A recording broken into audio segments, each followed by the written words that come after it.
Hello everyone, Happy New Year. Welcome to our first IG Live of the year. Today I'm going to be chatting with Astrid, accredited dietitian, about ways to optimize your health and have a healthier new year. We're going to be talking about nutrition, training, and any questions that you guys may have. If you do have a question while watching this live, make sure you click the question box so I'm able to pull up your question, and then hopefully me and Astrid are able to answer that for you. But thank you guys so much for joining us for the first live of the year, first of many very helpful ones. I hope you are able to tune in to each and every one. Astrid is about to join us. Hello, everybody. Hi, Astrid. Happy New Year. Happy New Year. How are you? I am good. I'm super excited for the year ahead, and I'm excited for our conversation today. We're going to be chatting about ways to really optimize our health going into the new year, and that looks very different for everybody. And especially towards the beginning of the year, people love to set health and wellness goals. So we're just going to dive right into that, and I'm super excited. So one of the first things we could talk about is, what are simple things that people could just implement for overall health and wellness on their day-to-day basis? What would you recommend? You got to prioritize what your goals are, obviously, and where you're at. But for me, the most important thing is to pay attention to, obviously, a quality nutrition for every single point, even how you approach, how's your mindset approaching your diet. Also, exercise and movement. Like, even if you're not into exercise too much. Even if you just start doing more gentle movement, depending on how is your relationship with your exercise. And if you're already into exercise, just be consistent with that in a gentle way, because sometimes we, probably will love exercising and we might get to overdoing it too much, especially at the beginning of the year with all the resolutions. We want to smash our goals. And then if you're not prioritizing or strategizing how you're going to implement your plan, then you pretty much run out or burn out pretty quickly. So you want to be very smart about how you approach your exercise, your movement, your steps on a regular basis. And also, apart from looking at the exercise part or the sympathetic part, we want to also think about meditation or ways to manage your stress, sleep, relax. So these two things are very important, but need to have a really good balance in life. So I think you can find really good health with that, we start with only just with that. A really good nutrition, looking into quality and quantity, exercise, mindset, and obviously relaxation and sleep. I think oftentimes when it comes to, it's simple to kind of look towards nutrition and training, but people often neglect your, mental health and how important that is to your actual overall health, and prioritizing something like your sleep. Meditation is an amazing practice to really help you with your, mental clarity. What would you say would be like your recommendation for sleep? That is one thing that sometimes can be difficult for people depending on their career, their lifestyle. What would you say is like a baseline for a recommendation for sleep for the most optimal health? When it comes to time or like amount of time, you want to aim for, it will vary depending on every person. Obviously, you mentioned that. Some people are well recovered just by sleeping 6 or 7 hours, and other people need 9 to 10 hours to actually fully recover from the day. So if you're someone who is in the middle, and the average recommendation is to aim between 7.5 and 9 hours of sleep overall, and if you fall into that category, just prioritize that. Obviously, that is not the only thing that matters. It's not only quantity, but also quality of sleep, and paying attention that you're actually feeling recovered when you wake up. You're actually restored. You're actually fresh from that night's sleep that happened to happen that night. Because if you're sleeping a lot, but you start your day and you wake up and you still feel like crap, probably the quality of your sleep wasn't right. So looking at the amount of food and the timing that is you're eating your last meal, probably looking at the temperature of your room, how comfortable is your bed, your pillow. Yeah. That you're not taking any caffeine or caffeinated drinks or anything that is going to get you very hype closer to bedtime, especially if you're someone who trains at night. I'm the one that I actually go to the gym around 7 p.m. Mm-hmm. Generally, if I take something, I take a decaffeinated pre-workout without any caffeine. Or if I do have caffeine, I try to take it a little bit earlier, so around midday. Yeah. So I know that it's not going to affect the time I'm going to go to bed, and I will actually be relatively ready to go. And the lighting. So if you're exposed to a lot of light, it is really, it can be very hard to fall asleep. And like with social media as well, like when you're watching TikToks or things like that, your brain is so excited and paying attention to many different things that you don't let your body calm down and relax and start entering into that mood of it's time to relax and sleep. So lots of things. It's important to kind of set a routine for yourself. Like we did this as kids, your bedtime routine. It's just as helpful to do it as adults as well, and really to help you unwind. And, especially if you find yourself as a person who overworks themselves, sometimes people stay late because of work, kind of setting that boundary for yourself, because the more you push back prioritizing this type of thing like sleep and recovery, you're going to get to a burnout where your body's going to put you in a position where you could get sick, like you're just going to respond in a way that's very negative. So prioritizing sleep, I think, is the game changer, and just setting a routine that supports that, whatever that looks like for you, an unwinding routine that will get you in bed and relaxing so you can optimize the quality of your sleep. Let's go into talking about food. Food tends to be like the hardest thing for most people because there's just so many approaches out there. But I think one thing is, regardless what you're doing, whatever approach it may be, it's really important to be mindful about how you're eating. So what are some ways to minimize stress and, emotional eating and being more mindful with the foods you're eating, regardless of your approach? One thing that I always talk to my clients about is asking yourself that question, whether how are you feeling, and checking in with yourself first before you try to snack or try to reach out to food. Obviously, one thing that I find that is really important is to have some level of a structure that you may be used to eat. Like if you eat 3 meals to snacks and roughly around the same times, and that is consistent, it is easier for you to stick to those patterns, and it's less likely that you will be erratically eating or grazing throughout the day. If you don't have that pattern structured, then that's what happens is that, you're at work, something is in front of you, you just eat it because it's there. Or you're sad, you're stressed, you're working on a document or whatever, and then the first thing is, I need to occupy my mind or my hands with something while I concentrate. So you start chewing on something or eating something. So it's really important to check in with yourself. Why are you doing that? And whether that is aligned with your goals. If you're eating something out of boredom or out of an emotion, and that makes you feel good, but there is no regrets or guilt or bad emotions surrounding the after eating that, then it's fine. Because emotional eating is perfectly normal and is acceptable. It's part of what we do and what we are. But it's more about, is there guilt?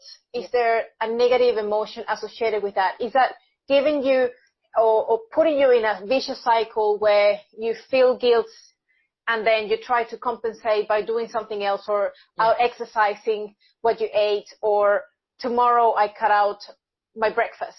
And then you start getting into that vicious cycle.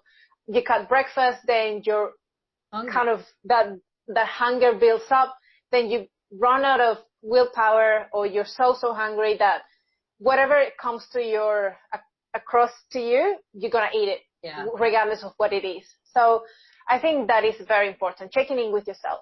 Yeah, and you touched base on this, is like creating something that's consistent. It doesn't have to be like that every single day, because obviously each day will look differently depending on your career, what you're doing, and what your life entails. But having some sort of structure will keep you from doing things that are harmful, like, that habit of, oh, I'm so caught up with work, I haven't eaten all day. Your hunger starts to build up so much to the point where you can result to overeating, right? And then that starts that cycle. So do what feels best for you, but having some sort of routine and structure doesn't have to feel restrictive, but it can actually help you in the long run. So it's just important, like that relationship with food is so complex, but just take it a day at a time. These are the type of things that can really help support a healthy relationship. And one thing I would add is that if you're someone who is constantly working or your mind is always busy, I have clients on the two extremes. Yeah. They either emotionally or stress eat, or if they're so stressed or very depressed or emotionally down, they won't eat. Yeah. So regardless of which extreme you are, you gotta try to prioritize your nutrition, because your body is going to need nourishment, regardless whether you are happy or unhappy, whether you are feeling hunger or not. Probably have some level of intuition is fine if you are someone who wants to be in the middle. Yeah. But if you struggle with appetite, following your hunger cues sometimes is not the best idea, because probably you won't eat for the rest of the day. Yeah. So it is very important to look, it's not just the overeaters, but the ones who don't eat as well. Then they are at risk of malnutrition or losing a lot of muscle. If you're someone who cares about your lean body mass or performance, and then you start complaining why you're shit at the gym and why you're not really performing well. Yeah. It's because you're not eating well. So these two extremes are really important to be aware of.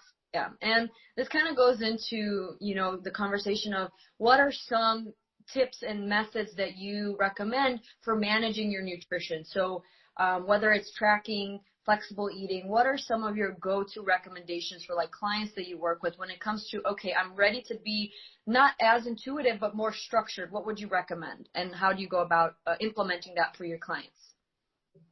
If you're someone who likes tracking, that's all right. If you're someone who is on the other extreme and you're kind of sick of tracking your calories and every single gram, you can find a flexible approach kind of in the middle. So like a loose tracking that is still sort of kind of give you some feedback and accountability of roughly where you're at without being too meticulous about it. Yeah. So for example, you're only paying attention to your overall calories and your protein, but you're not really tracking every single gram of vegetable or any like little details like seasonings or sauces and things like that.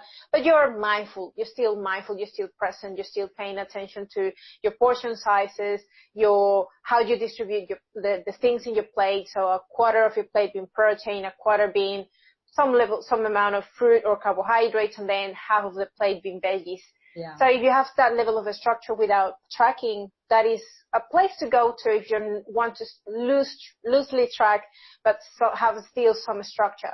Yeah. If you're someone who will track every single thing, that's also fine. It's not a disorder eating if it's aligned with your goals and what you want to achieve. And depending on where you're at in your fitness journey, on your fat loss journey, if you're just starting, you probably don't need to focus on every single gram. Yeah. But if you're someone who's prepping for a contest prep or to get onto stage, maybe weighing every single thing and tracking every single gram, even the piece of gum you chew, that will need to be taken into account. So it just depends on where you're at. But whether you decide to have a tracking, a structure, you can still be flexible about it without going to the extreme of if it fits your macro, where you just try to match your calories, but just eating whatever you choose. Quality is also important. So quality, a structure, and having some level of consistency every single day. So if you choose to go high protein, higher carb, lower fat, then try to be consistent with that pattern on a regular basis rather than just jumping all over the place on a daily basis. So that would be my recommendation. based on something important when it comes to flexible dieting and flexible eating. And we talk about that often because I would say in my opinion, it is a very sustainable approach, regardless how strict you are with compliance of like being super exact, but being more flexible tends to be most sustainable and healthy in my experience with my clients. And I think one thing that sometimes gets caught up in the if it fits your macros is not prioritizing nutrient dense foods. And let's talk a little bit about like all calories are not the same, and what are look at foods and like making sure that we are nourishing our bodies enough, and what is that balance that we should be aiming for? Well, this is a very popular debate that I hear all the time, and I would say, and probably a lot of people that follow our accounts agree with us, all calories are equal when we look at the calories on their own. Yeah. Obviously, all food sources are not created equal. Of course. Because we do have fats, we have carbohydrates, we have protein, and each one of those have obviously different composition in terms of their molecular structures, the way they are processed and metabolized in our body, the way they digest it. So they have an impact on the way that the amount of energy your body consumes or utilizes to break those down and utilize them into different things. Yeah. So we know that fiber and protein have the higher TEF, or thermic effect of food, which is pretty much around 25 to 35%. Depending on obviously on the food we choose. Then we have carbohydrates, which are kind of in the middle. Yeah. That I think they're roughly between 8 and 15%, probably more towards the 10%, 12%. And then we have fats that are lingering in the lower, so probably between 5 and 7, 5 and 8% of TEF.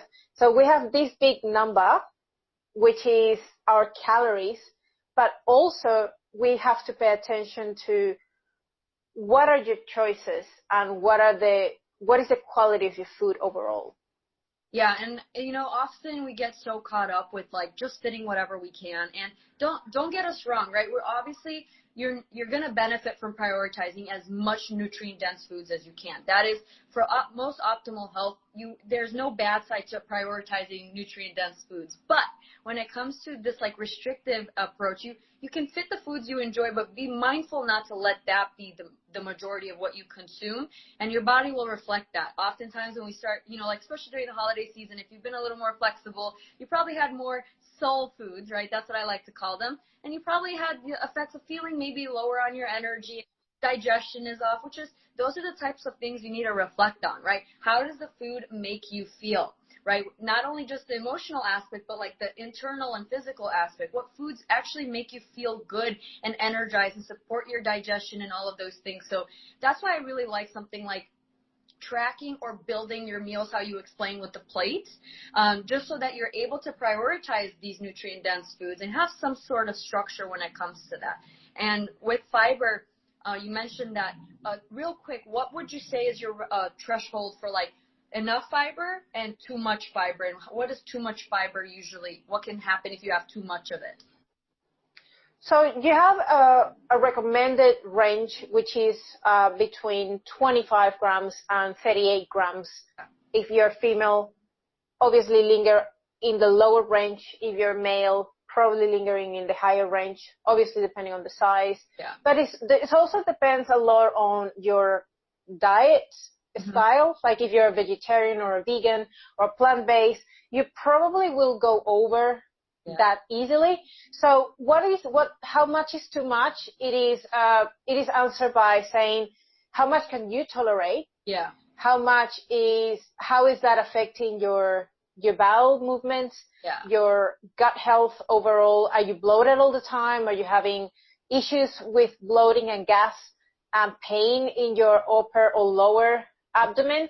If that is the case, then probably it's too much. Or if you're having diarrhea episodes or explosive poop, I don't know, that might be a sign that you're having way too much fiber, and that is affecting the absorption of other nutrients. So you want to be smart about how much is too much, but also finding low FODMAP sources of fiber that will be healthier, not healthier, but easier on your gut. Yeah. So you will be able to digest them better without so much bloating or so much fermentation in your gut.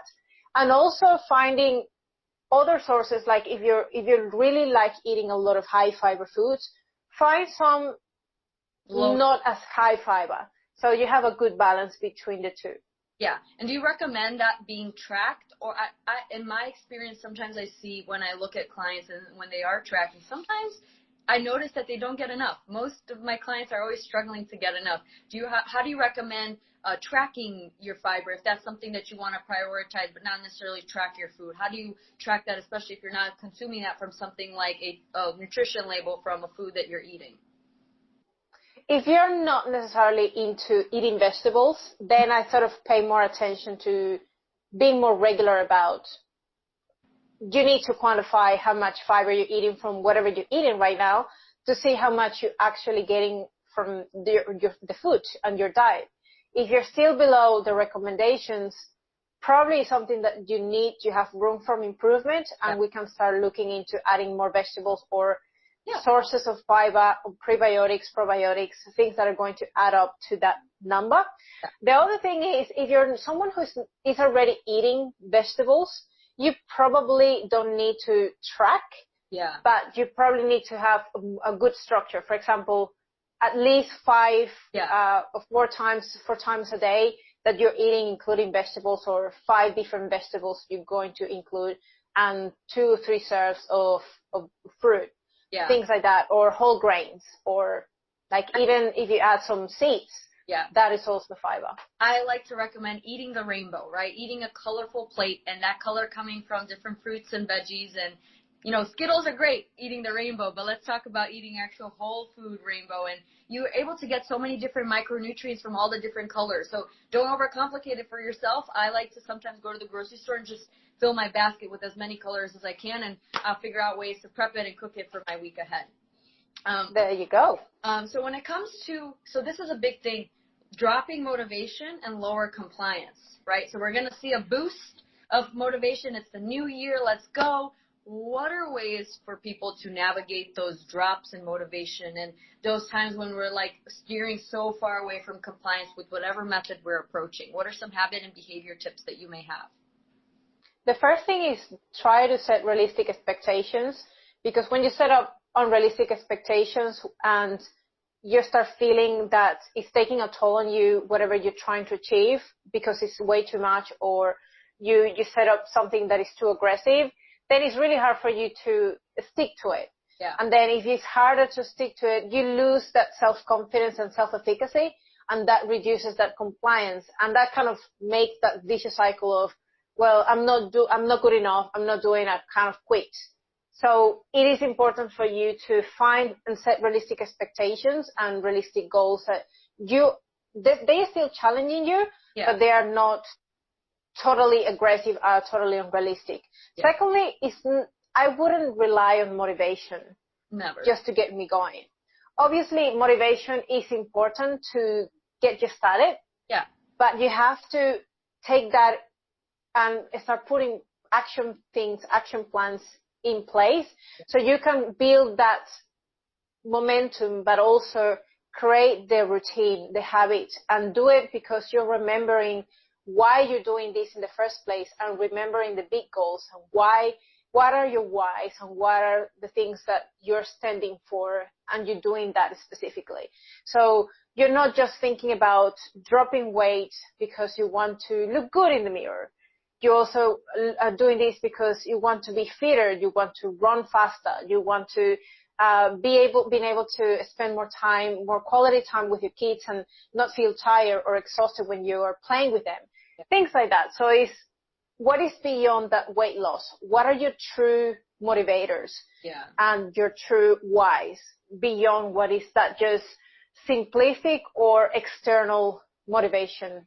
What is that coming from your inner you? Yeah, and I think another thing that helps is like if you're going to keep a promise with anyone, you got to keep the promise with yourself, right?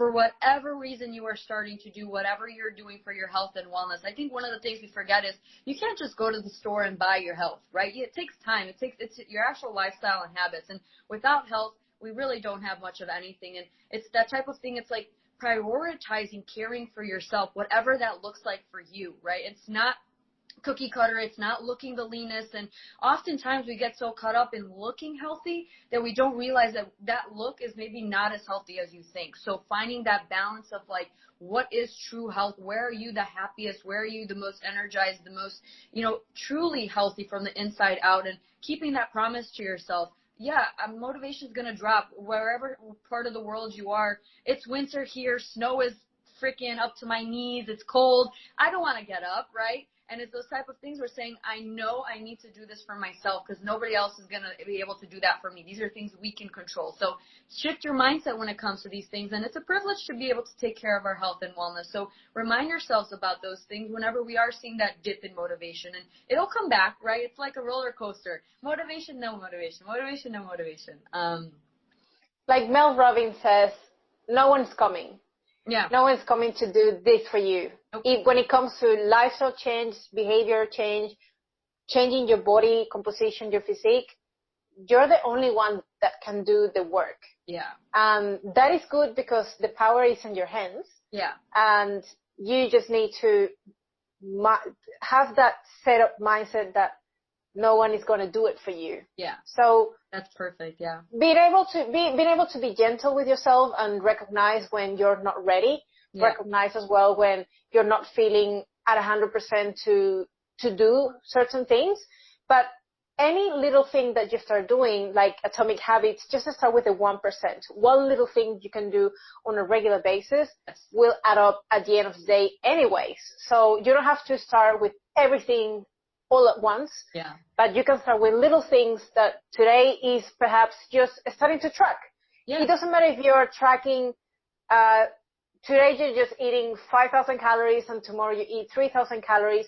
What are you just doing is you're starting and you're creating that habit of, I'm just going to get used to put the numbers in. Yeah. Because you probably have been for a while that you're not tracking at all, nothing whatsoever, and you just want to get the habit of tracking back again. Yeah. And just the fact of tracking give you that accountability of, oh, this is how much calories I ate. Yeah. Oh, I can do some adjustments. This is how you can just start recognizing where you could do better. Yeah. And like that, everything else.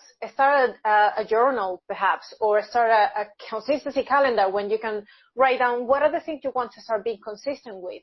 I want to do my 10,000 steps a day. I want to drink, 2 liters of water a day. And I want to go to the gym at least 4 times a week, and write down and put the ticks when you do it, put an X when you don't do it. And then at the end of the month, you can see, oh, I was not consistent enough. I can improve here. I can improve here. I did this really well. I'm going to continue to do this. And then you can see how things start adding up to just automatically create those habits that they will just be answering for you and doing things for you much more easily. Yeah. And when it comes to habit implementation. So many tools out there, so many tools for everything. As long as you pick something and stay consistent with it so you're able to improve on it, right? So there's sometimes that ping-ponging from one thing, this didn't work this month, but at the end of the day, it could be simply just your effort, right? So find something that you enjoy out of the endless tools out there for all things nutrition, training, mental wellness, whatever it may be, and just stick to it for a longer period of time and put in your effort, and you'll see that growth and improvement, and you can actually see if it works for you. But I love that 1% a day, and nobody can do it for you. That goes for everything, not just health and wellness. Now, let's go into talking about building muscle. I believe that everybody can benefit from building muscle, no matter the age, no matter your level of athleticism, whether you're an athlete or a beginner. Building muscle has tons of benefits, but I'll hand that over to you to talk about, and then discuss ways that we structure our nutrition to support building muscle, especially building muscle naturally. If you're going to look at just building muscle, you probably can't be in a very big deficit to start with, or thinking of dieting for too long. And obviously there are phases depending on where you're at. Like if we're talking about someone who is ready to build muscle, then we need to be consistent with your meals, with your meal structure, with your calories. Pretty much is something that you need to start being very, very consistent. Plus, very good at being consistent with your exercise and resistance training for the most part. So a high protein diet, a good amount of calories for contributing to that energy availability for building muscle. And on top of that, making sure you are actually putting in the work that constructs and builds that muscle. So resistance training has to be there with a really good programming and progressive overload, all of that. And then you have the protein that you need to be paying attention to, so between 1.6 and 2.2 grams per kilogram of body weight. And then adding perhaps, if you know your current maintenance calories, start by that number and see how is your body managing with that number by being consistent with your resistance training and your protein intake. If you want to put a slightly or accelerate that muscle building, you could increase your calories by 10% and start from there. And if you're a hard gainer, which sometimes is very unlikely, but that there are some people that are hard gainers, maybe you want to go slightly higher in that amount of calories you're adding to your starting base calories. Yeah, and I think we get so caught up sometimes with like what we look like on the outside, and we don't, often I work with predominantly women, and building phases can be kind of tricky because it's that discomfort of sometimes putting on a little bit of body fat in order to be at the optimal place to build muscle, which requires being in either at maintenance or a minor surplus, right? Or a major surplus if you feel comfortable with it.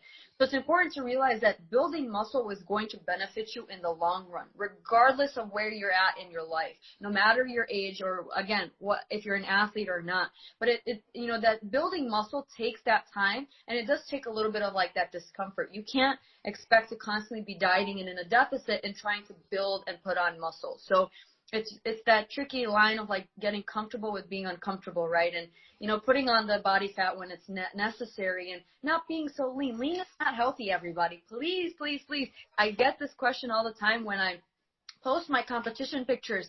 I feel great and I'm grateful for my coaches that guide me there, but that is not my healthiest. My healthiest is when I am a few months out of a show, away from the show, where I'm actually have a more body fat on me, have more energy to train and perform. So don't look at the people online and see the most shredded athletes their approaches may not be as healthy and ideal. Focus on you and what feels comfortable for you. And if you don't know how to navigate this, hire a coach. Your coach is going to help you and help like ground you when your mind goes to different ways of like zigzagging on how to navigate these things. There's plenty of amazing coaches. There's two of us right here who are here to help you with anything that you may need. And adding to that, I would say the other pressure we have is social media, and that unfortunately we look at the variety of amazing photoshopped pictures that are out there, and we want to be like those. Yeah. And the fact that there is that big comparison all the time, you want to be like those people, that puts you in a much more dangerous place, because they are never, first of all, probably they don't really look like that in real life. They have been photoshopped. There has been so many changes in the actual pictures that are posted. And on top of that, when they are doing that, it's like a photo shoot. They prepare for it, and they stay for there perhaps through 1 week. Yeah. And then they go back to a healthier and more sustainable body fat, because it's not sustainable. And when they are at their lowest in body fat, they are not the healthiest. Yeah. And lower fat is not better.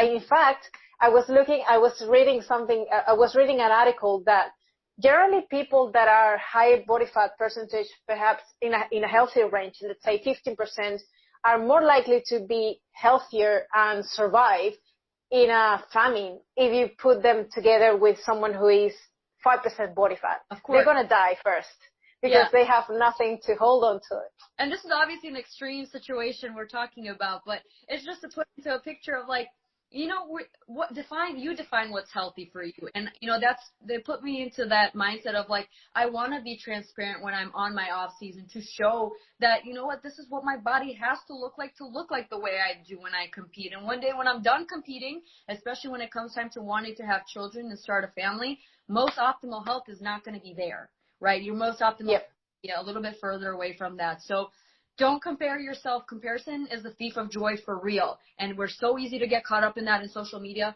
Focus on yourself. You can get inspired by others, but it's a highlight reel. Like I myself take photo shoots and use those for cover photos to grab people's attention to read some of the things that I post. That's not what I look like all the time. So make sure that you are being mindful of what you're consuming, and don't ever think that just because someone looks like that you need to look like that. And if you don't, you're not worthy of anything, because you are with what you look like, right? And amen. Yes. And the last question, we kind of talked about it before, but steps. So this is a thing that, like, especially if you have no training, nothing, just moving your body, no equipment necessary for people who may be in ISO or lockdowns or whatever, steps. That is one of the easiest ways to get movement. What are your recommendations for starting steps, managing steps, and when do you think it's like, okay, you're pushing it a little too much? I think we have a big range, and I posted this graphic, I think it was 2 days ago, about how it is predicted to be like a point where you're pretty much at higher risk of all causes of mortality and disease when you have a very low movement. But obviously bear in mind, this is an observational study, and this doesn't really bring up like all the causal relationship and the real perspective of someone. Like if you're not someone who is having 10,000 steps a day, but you're exercising on a regular basis, and you're like a you're doing triathlon or whatever, you're still very active and you're moving around. My point is, if you're someone who is more a normal person who doesn't exercise on a regular basis, and you're trying to get started,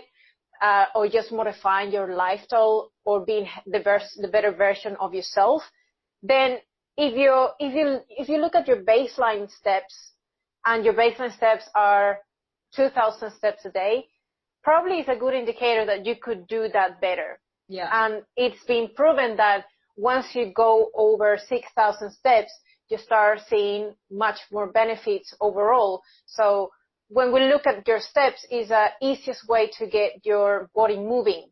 And your body moving on a regular basis helps you to manage better your appetite, helps with your mental health, regulating your stress.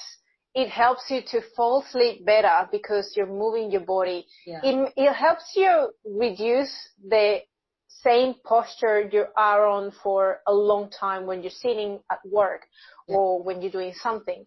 So moving your body, maybe if you don't have a space or you're in a lockdown or you are unable to go for a long walk, you can just move your body in the same place. You can just do whatever else. And there are also charts that you can utilize to convert whatever you're doing, whatever activity you're doing, to steps. Yeah. To have kind of a referral number or an idea. So if you're someone who does, I don't know, Peloton, but you don't walk because you're at home, you can still have that conversion and you still have an idea of how many steps are that at this amount of time, at this intensity equivalent to. Yeah. So the takeaway is more movement, the better. Yeah. Too much, everything too much is not good. Always positive.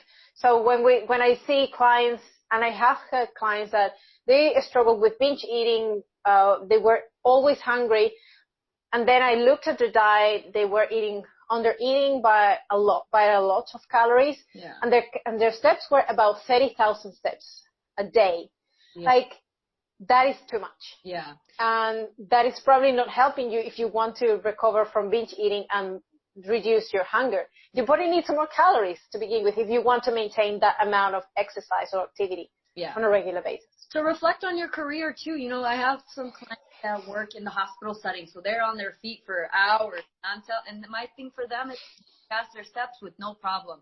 But if you are someone who works from home, or you and you live in an environment that maybe you can't go outside to walk, right? Or for whatever reason you can't go outside or don't have the room to do that, you could get artificial steps with treadmills, bikes, things like that. Turn on your favorite music and dance. That's also steps.